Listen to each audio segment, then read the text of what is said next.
दिवाळी आली की छान छान फराळाचे पदार्थ खाण्याचा योग येतो. दिवाळीमध्ये पणत्यांच्या उजेडाने, आकाशकंदील आणि दिव्यांच्या रोषणाईने घर उजळून जातं आणि सुंदर फराळाच्या पदार्थांची चव चाखता येते.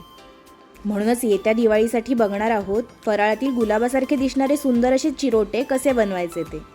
खूप लेयर्स असणारे आणि अगदी खुसखुशीत असे चिरोटे बनवायची रेसिपी आज पूर्वजाच रेसिपीज खास तुमच्यासाठी घेऊन आले आहेत. त्यामुळे शेवटपर्यंत हा व्हिडिओ नक्की बघा. आता आपले हे चिरोटे खरंच किती खुसखुशीत झालेत हे आपण बघूया. बघितलंत ना किती मस्त कुरकुरीत झालेत ते आणि अगदी सुंदर गुलाबासारखे दिसत आहेत. साहित्यकृतीकडे तर वळणार आहोत, पण त्या अगोदर तुम्ही पूर्वजाच रेसिपीजला अजूनही सबस्क्राईब केलं नसेल तर पटकन सबस्क्राईब करा आणि बेल आयकॉनवर क्लिक करा.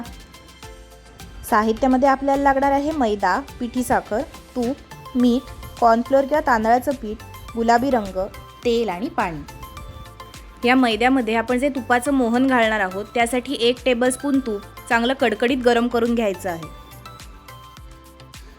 इथे आपण 2 कप मैदा घेतला आहे. त्यामध्ये घालू अर्धा टीस्पून मीठ.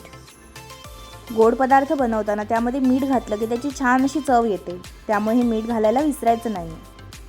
आणि आपण जे 1 टेबलस्पून तूप चांगलं गरम करून घेतलं होतं ते यामध्ये घालूया.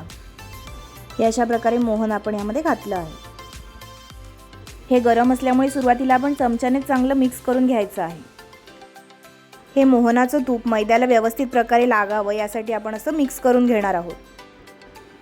असं छान मिक्स झालं की चिरोटेही छान खुसखुशीत होतात. हे मोहन परफेक्ट झालंय की नाही हे कसं ओळखायचं, तर त्यासाठी अशा प्रकारे मुठीमध्ये पीठ दाबून बघितलं आणि ते असं झालं याचा अर्थ हे व्यवस्थित बनलेलं आहे. आता यामध्ये थोडं थोडं पाणी घालून ह्याचं पीठ भिजवून घेऊया. लक्षात ठेवा हे पीठ कणकेपेक्षा थोडं घट्ट भिजवायचं आहे. हे पीठ व्यवस्थित भिजवून झालं की आपण अर्धा तास हे झाकून ठेवू. लक्षात ठेवा हे अर्धा तासच झाकून ठेवायचं आहे. जर जास्त वेळ झाकून ठेवलं तर पीठ सैल होतं आणि मग चिरोटे ऑइली होतात. जास्त पाणी घालायचं नाही आहे. जर पिठाची कन्सिस्टन्सी म्हणाल तर पुरीला जसं भिजवतो तसं भिजवून घ्यायचं आहे. बघताय ना छान असं पीठ आपण भिजवून घेतलेलं आहे. हे इतपतच घट्ट भिजवायचं आहे आणि मग अर्धा तास झाकून ठेवायचं आहे. तोपर्यंत आपण चिरोटीसाठी जे सारण लागणार आहे ते बनवून घेऊ. त्यासाठी 3 टेबलस्पून कॉर्नफ्लोअर आणि 2 टेबलस्पून तूप घेतलं आहे. जर कॉर्नफ्लोअर नसेल तर तुम्ही तांदळाचं पीठही वापरू शकता. हे जे सारण आहे ते चिरोटे कुरकुरीत होण्यासाठी महत्त्वाचं आहे. आता हे नीट मिक्स करून घेऊ. अशा प्रकारे जर तुम्ही आम्ही सांगितल्याप्रमाणे चिरोटे बनवाल तर पहिल्या चिरोटीचा जो कुरकुरीतपणा असेल तोच शेवटच्या चिरोटीला पण अनुभवता येईल. अट मात्र एकच की एअरटाईट डब्यामध्ये ठेवायला विसरायचं नाही. हे छान प्रकारे फेटून आपल्याला अशा कन्सिस्टन्सीचं बनवायचं आहे. आता आपण हे थोडा वेळ बाजूला ठेवू. आता अर्धा तास होऊन गेलेला आहे. हे पीठ चांगलं सॉफ्टही झालेलं आहे. हे आपण पोळपाटावर घेऊन खलबत्त्याच्या दांडीने चांगलं कुटून घ्यायचं आहे. अशा प्रकारे कुटून घेतलं की त्याचे छान चिरोटे होतात. पण समजा जर तुमच्याकडे खलबत्ता नसेल तर तुम्ही या पिठाचे छोटे छोटे गोळे करून ते मिक्सरला लावूनही घेऊ शकता. मिक्सरला जो पल्स मोड असतो त्यावर हे फिरवून घ्यायचे आहे. अशा प्रकारे जर चिरोटी किंवा शंकरपाळी बनवायची असेल तर पीठ कुटून घेतलं की त्याचे छान खुसखुशीत असे पदार्थ बनतात. साधारणपणे 2-3 मिनटं हे आपण असं छान कुटून घ्यायचं आहे. हे कुटून घेतल्यावर छान असायचा रोल बनवून घेतला आहे. आता ह्याचे 2 समान भाग करून घेऊ. ह्यातला एक भाग आपण तसाच पांढरा ठेवणार आहोत आणि जो दुसरा भाग आहे त्याला गुलाबासारखा सुंदर कलर यावा यासाठी आपण त्यामध्ये गुलाबी रंग घालणार आहोत. अर्धा टीस्पून गुलाबी रंग घातला आहे. हे चांगलं मळून घेऊ जेणेकरून हा कलर ह्यामध्ये चांगला मिक्स होईल.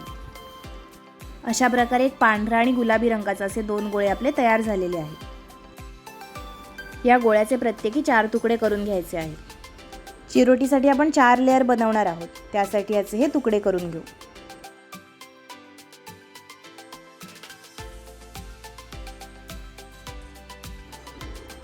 आता याचे छान असे गोळे बनवून घेऊ. हे बाकीचेही गोळे आम्ही बनवून घेतो. तोपर्यंत तुम्ही कमेंट सेक्शनमध्ये जाऊन सांगा तुमचा आवडता फराळाचा पदार्थ कोणता आहे ते. हा गोळा चांगला पातळ लाटून घेऊया. या गोळ्याला लावण्यासाठी तुम्ही तांदळाचं पीठ किंवा मैदा घेऊ शकता. हे शक्य तितकं पातळ लाटून घ्यायचं आहे. तुम्ही बघू शकता आपण हे छान कुटून घेतल्यामुळे लाटतानाही अगदी सहज पद्धतीने लाटू शकतो. तुम्ही बघू शकता आपण ही अशा प्रकारे पातळ लाटून घेतलेली आहे. साधारणपणे पोळपाट भरेल एवढ्या आकारामध्ये हे लाटून घेतलं आहे. आता असेच बाकीचे गोळेही लाटून घेऊया. चिरोटे छान नरळ बनावे यासाठी आपण हे जे सारण बनवलं होतं ते यावर लावून घेऊ.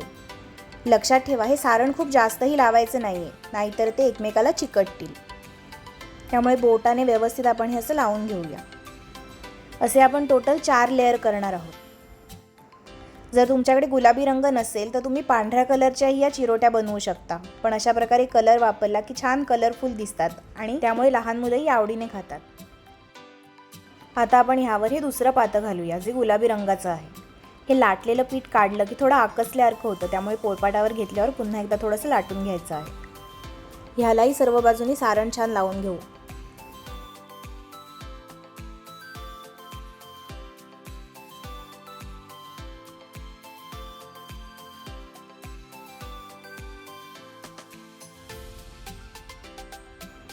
आता आपण ही जी पांढरी पोळी लाटून घेतली आहे ती यावर ठेवू.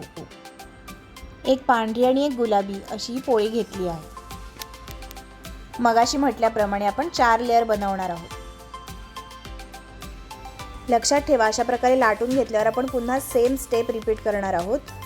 हे सारण घेऊन यावर व्यवस्थित स्प्रेड करून घ्यायचं आहे. आता त्यावर शेवटची पोळी घालूया. हे अशा प्रकारे चिरोटे बनवाल तर ते केल्यानंतरही खूप दिवस टिकतात. त्यामुळे दिवाळीला तर तुम्ही हे बनवून बघाच, पण शिवाय एरवीही कधी तुम्ही हे बनवलेत तर तुम्ही खूप दिवस खाऊ शकता. हे अशा प्रकारे सारण लावल्यामुळे त्याचा जो अरळ आणि खुसखुशीतपणा येणार आहे त्याची जादू तुम्ही नंतर बघाल. आता आपण ह्याचा असा रोल बनवून घ्यायचा आहे. अशा प्रकारे मस्त असा आपला रोल तयार झालेला आहे. आता आपण याचे एकसारखे आकाराचे तुकडे करून घेऊया. हा जो शेवटचा तुकडा आहे तो आपण बाजूला ठेवूया आणि बाकीचे साधारणपणे 1 सेंटीमीटर आकाराचे तुकडे करून घ्यायचे आहे. आम्ही तर हे तुकडे करून घेतोय, पण तोपर्यंत जर तुम्ही अजूनही चॅनलला सबस्क्राईब केलं नसेल तर पटकन सबस्क्राईब करून या. चॅनलला सबस्क्राईब करणं तर मोफत आहे, मग कंजूसपणा का करायचा? यापुढेही येणाऱ्या नवीन रेसिपींचं नोटिफिकेशन येण्यासाठी बेल आयकॉनवर नक्की क्लिक करा. हे अशा प्रकारे छान आपले गोळे रेडी झालेले आहेत.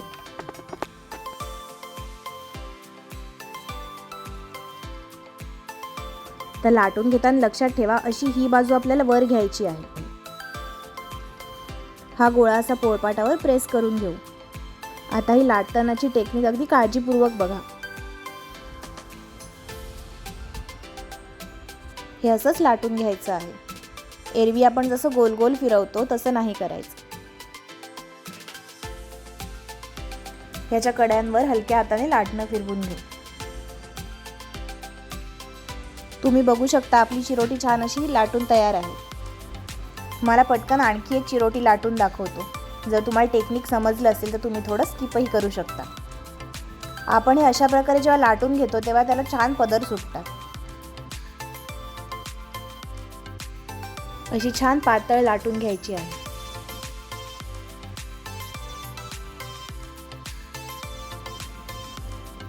अशा प्रकारे सर्व चिरोटे आपण लाटून काढूया आणि मग एकत्र तळून घेऊ.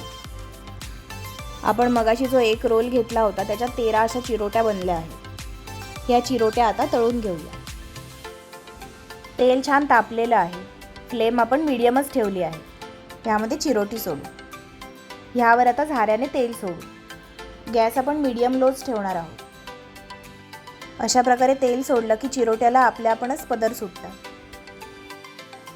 लक्षात ठेवा गॅस मोठा करायचा नाहीये, नाहीतर ही चिरोटी बाहेरून तर शिजेल पण आतून नरम राहील, कच्ची राहील. त्यामुळे मगाशी म्हटलं तसं मीडियम लो फ्लेमवरच हे तळून काढायचं आहे.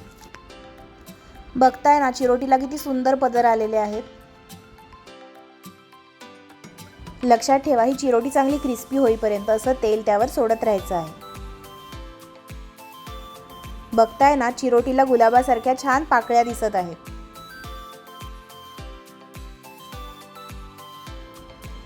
हे असंच थोडा वेळ तेलामध्ये भाजू देऊ.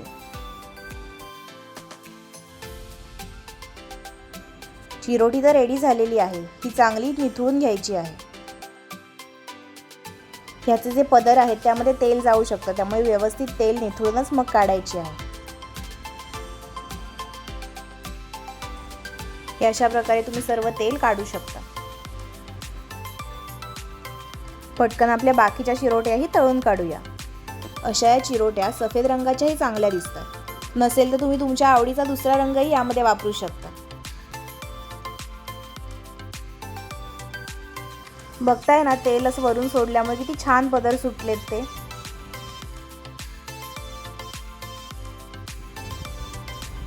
अशा प्रकारे दुसरी चिरोटीही रेडी झालेली आहे. ह्याचंही तेल निथळून बाहेर काढू.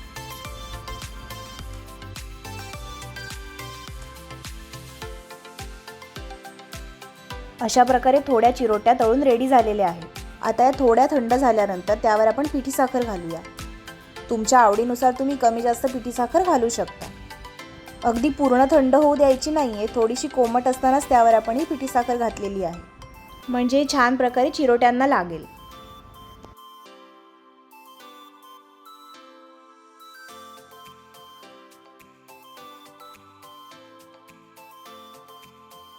बघताय ना, मस्त अशा आपल्या चिरोट्या रेडी झालेल्या आहेत. फारच छान. आता ह्यातली एक चिरोटी तोडून बघूया किती कुरकुरीत झाली आहे ते.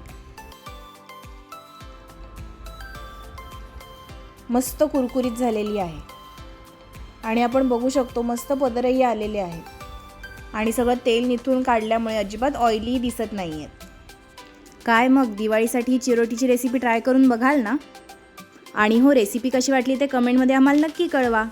आणखी कोणत्या फराळाच्या रेसिपी पाहिजे असतील तर कमेंटमध्ये आम्हाला नक्की सांगा. व्हिडिओ आवडला असेल तर लाईक करा आणि शेअर करा. व्हिडिओ पाहण्यासाठी धन्यवाद.